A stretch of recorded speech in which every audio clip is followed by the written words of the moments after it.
अस्सलाम वालेकुम जी, मैं हूं आरिया अली। आप देख रहे हैं मेरा चैनल। पुलिस आखिरकार तीफी बट तक पहुंच ही गई।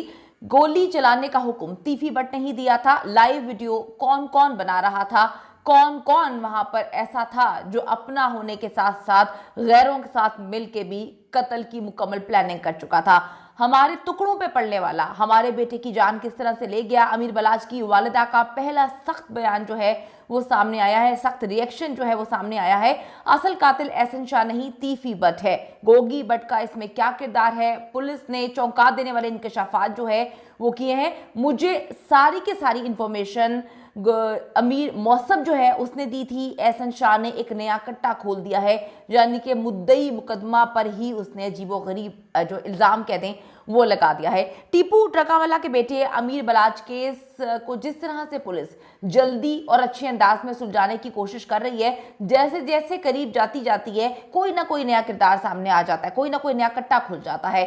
कत्ल के फौरन बाद अमीर बलाच की फैमिली को यकीन दहानी करवाई गई थी कि आप थोड़ा सुकून से बैठें, आप कोई रिएक्शन ना दीजिएगा, आप मीडिया पे आके कोई बयान भी ना दीजिएगा, कुछ ना करें, आप बस चुप रहें, आप हम पर यकीन रखें, हम आपको कातिल पकड़ के दिखाएंगे। और हुआ भी यही। पुलिस ने 24 घंटों के दौरान जो है 10 से 12 मुल्जिमान पकड़ कर दिखाए भी, पकड़ भी लिए। अब यहाँ सवाल ये पैदा होता है कि जब ट्रका वाला फैमिली ने तीफी और गोगी बट का नाम लिया ही नहीं, तो फिर तीफी बट किस तरह से मुल्क से फरार हो गया और किस तरह से कामयाब भी हो चुका है।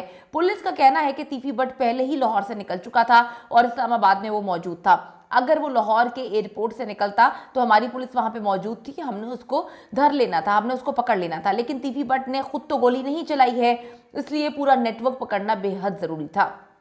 अगर वो वहां पे मौजूद होता तो ये फौरन उसको पकड़ लेते। लेकिन इनका कहना यह है कि उसने कई लोगों को इन्वॉल्व किया और हमें उनको पकड़ना बहुत ज़रूरी था। नेटवर्क ब्रेक हुआ तो एहसन शाह बेनकाब हुआ, लेकिन एहसन शाह ने अब एक नया कट्टा खोल दिया। एहसन शाह काफ़ी मक्कार किस्म का इंसान लगता है, काफ़ी मिस्टीरियस इंसान है और उसका नेटवर्क काफ़ी बड़ा लगता है, क्योंकि सोशल मीडिया पे भी मुख्तलिफ लोग आके एहसन के बारे में लिख रहे हैं कि वो बेगुनाह है। अगर उसकी हिस्ट्री पुलिस से जानी जाए तो पुलिस कहती है कि जी उसको औरतों का शौक़ था, वो औरतों के गलत काम करता था, दुबई भी लेकर जाया करता था अपने साथ लड़कियों को, शादी भी हुई थी लेकिन फिर भी गलत कारी में मुलव्वस था। और जब पता चलता है बलाच को तो वो उसको वार्निंग भी देता है, मना भी करता है। तो ये एक म्यूचुअल फ्रेंड को बोलता है कि खुद तो ये अपने कारोबार कर रहे हैं, इनको पैसे की कमी नहीं है, अगर मैं अपना कारोबार करने की कोशिश कर रहा हूँ, औरतों को कोई मसला नहीं है, औरतें खुद हमारे साथ मिलकर ये काम करती हैं, तो फिर इसको क्या तकलीफ हो रही है। अब सारी बातें खुल रही हैं, म्यूचुअल फ्रेंड्स जो हैं वो अब निकल के सामने आ रहे हैं, उनको जो जो बातें याद आती हैं, जो मिस्टीरियस बातें लगती हैं वो पुलिस को भी बताते हैं।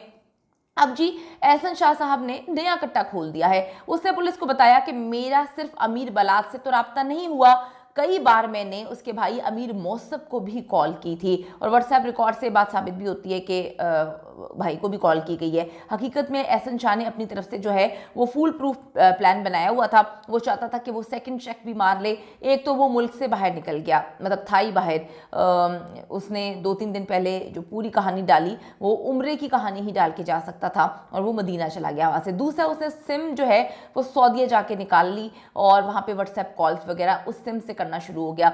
तीसरे, उसने सिर्फ अमीर बलाच पे ट्रस्ट नहीं किया बल्कि उसके भाई को जो उसके साथ मुसलसल मौजूद था उसको भी कॉल की और कुछ दोस्त जो वहाँ पे थे, इनके म्यूचुअल फ्रेंड्स, उसको भी कॉल करके सारी चीज़ें, सारी लोकेशन जो है वो पता करता रहा। ये वीडियो और ऑडियो कॉल्स का रिकॉर्ड जो है वो तीफी बट को भेजता रहा, बताता रहा, वीडियोस जो आती हैं वो भी भेजता रहा। लेकिन तीफी बट ने सिर्फ एहसन शाह पे भरोसा नहीं किया। आप देखें कि ये कितना अजीब गंदा अमल है कि जिसको आप इतने पैसों पे हायर कर रहे हैं आप उस पर भी यकीन नहीं कर रहे। तो फिर जो लोग कहते हैं कि बलाच जो है वो गलत आदमी था, अगर वो गलत होता तो वो इतना भरोसा किस तरह से कर सकता था अपने अपनों पर ही, अपने दोस्तों पर। अगर वो गलत दिमाग का होता या गलत कारी में मुलव्वस होता या गलत काम कर रहा होता तो उसको पता होता कि भाई किसी पे भी यकीन नहीं करना। जिस तरह से तीफी बट ने किसी पे भी यकीन नहीं किया, बंदे हायर किए लेकिन उन पे भी यकीन नहीं किया। जिस तरह एहसन शाह ने किसी पे यकीन नहीं किया, 2-3 लोगों को बीच में लेकर आके उनसे रीचेक करता रहा। अब मैं आपको बताती चलूं कि जिंदा पकड़े जाने वाले जो शूटर है उसने बताया कि हम भी अपने मोबाइल से मुसलसल वीडियोस बना बनाकर जो है वो मलिक सोहेल को भेजते रहे, जो तीफी बट के साथ मुसलसल राब्ते में था। डीआईजी इमरान केशवर साहब ने जो है वो प्रेस कॉन्फ्रेंस की और उनके मुताबिक तीफी बट ही अमीर बलाश टीपू कत्ल का मुकम्मल तौर पर जिम्मेदार है, और उन्होंने बताया कि शवाहिद से साबित होता है कि बलाश को तीफी बट ने ही मरवाया है। वो कहते हैं कि जितने भी हमने मुल्जिमान पकड़े उनके ताने बाने तीफी बट से ही मिलते हैं। तीफी बट बैरून मुल्क में इस वक्त मौजूद है। रेड वारंट का अमल मुकम्मल कर लिया गया है। जल्द ही तीफी बट को बाहर से जो है वो वापस पाकिस्तान लाया जाएगा। काफ़ी मजाक हमारी पुलिस कर रही है, कर भी लेती है, लेकिन अब आप इस पर क्या कह सकते हैं। सीआईए बहुत अच्छा काम कर रही, बहुत अच्छे अंदाज में काम किया, लेकिन जो अंदर रद्दोबदल हुई हैं वो बड़ी मिस्टीरियस लग रही हैं। जो चेंजिंग हुई हैं वो बड़ी मिस्टीरियस लग रही हैं कि क्यों चेंज किया गया, क्या ऐसे मामला थे। चेंज तब होना चाहिए बंदे को जब अंदर अच्छे काम ना हो रहे हों। जब पुलिस अच्छा काम कर रही थी, अच्छा काम करने वालों को कौन चेंज करता है। जल्दी से मामलात को एक तरफ लेके जाकर सीधे अंदाज में इन्वेस्टिगेशन वालों को कौन चेंज करता है। हम भी बच्चे नहीं हैं। चेंजिंग तो तभी देखने में मिलती हैं जब मामलात कुछ और होते हैं। देखें अब क्या होता है, जब तीफी बट को पकड़ लेंगे फिर हम कहेंगे कि हाँ जी ये जो सारी कहानियां थी ये सच्ची हैं। अभी इन्होंने कहा है कि जी हम तीफी बट को बैरून मुल्क से लाने के इंतजामात मुकम्मल कर चुके हैं। देखते हैं जी कब लेकर आते हैं और कौन लेकर आता है। पुलिस ने जी रैकी करने वाले 2 मजीद मुल्जिमान भी पकड़ लिए हैं और ये दोनों भी अमीर बलाच के दोस्त निकले हैं। कितने अफसोस की बात है, कितने तकलीफ की बात है। फैमिली पे इस वक्त क्या गुजर रही होगी। जितने भी जो है लोग निकल रहे हैं रैकी करने वाले, वो और कोई नहीं, वो बाहर का कोई बंदा नहीं है, सारे अपने हैं। मतलब 13-14 साल का पुराना रिश्ता, और किस तरह से एहसन ने इस तरह से चंद पैसों के लिए सब कुछ कर लिया। मैंने आपको एहसन का बैकग्राउंड बताया है, वो कोई बहुत अमीर शख्स नहीं है कि उसके पास पैसे का आगे पीछे कोई जो है उसके बैंक बैलेंस है या कोई बहुत पैसा है। वो फ्रॉड में मुलव्वस है, उसकी फैमिली भी फ्रॉड में मुलव्वस निकली है।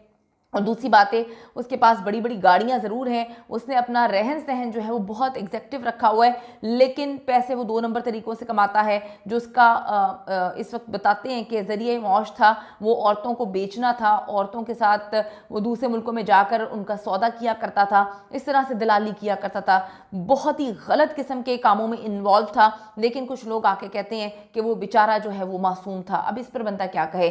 तमाम राब्तों से साबित होता है कि तीफी बट ने ही अमीर बलाश पे जो है गोली चलाने का हुक्म दिया था। इनके मामलात ये होते हैं, वो अली और वलीद नामी ये दोनों दोस्त हैं जो तीफी बट के साथ राब्ते में थे। यानी कि इनको ये लगा ही नहीं कि इतना बड़ा काम कर रही हैं, और इनके मोबाइल डेटा से या इनकी लोकेशन से पता चल जाएगा कि किसने इस तरह से कत्ल करवाया। बड़ी मासूमियत इन्होंने दिखाई है।